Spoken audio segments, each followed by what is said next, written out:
آپ نے خواجہ حسن نظامی کا نام سنا ہوگا، اردو کے بہت بڑے ادیب، نظام الدین اولیاء کی درگاہ کے سجادہ نشین، جن کے دور کی عظمت کا یہ عالم تھا کہ وائسرائے انڈیا کا آتا تھا انگریز تو ٹوپی اتار کے آتا تھا.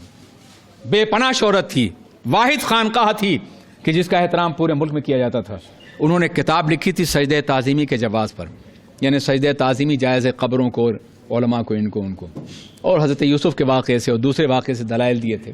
اس کے جواب میں اعراض نے کتاب لکھی الزبدۃ الزکیہ فی حرمت سجود تحیہ.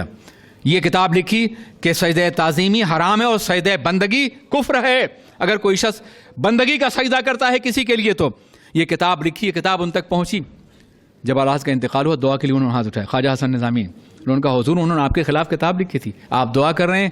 تو انہوں نے کہا ہاں، ایک مسئلے میں میرے خلاف کتاب لکھی تھی. دلائل کے ذریعے بات کی، انہوں نے کتاب لکھی، مگر وہ ہماری جماعت کا بازور شمشیر زن تھا. یہ الفاظ خواجہ حسن نظامی کہہ سکتے تھے. زبان کی صدا کا تیور بول رہا ہے کہ اردو کا سب سے بڑا ادیب کہہ سکتا ہے اس دور کا. وہ ہمارے بازور شمشیر زن تھے. انہوں نے ہماری خانقاہی اور تصوف کی روایات کو استدلال کی زبان عطا فرما دی ہے. آج دنیا کی کوئی خانقاہ اور تصوف کا کوئی مدرسہ ایسا نہیں ہے جسے احمد رضا کی ضرورت نہ ہو، ان کے استدلال کی ضرورت نہ ہو، ان کی تحریروں کی ضرورت نہ ہو.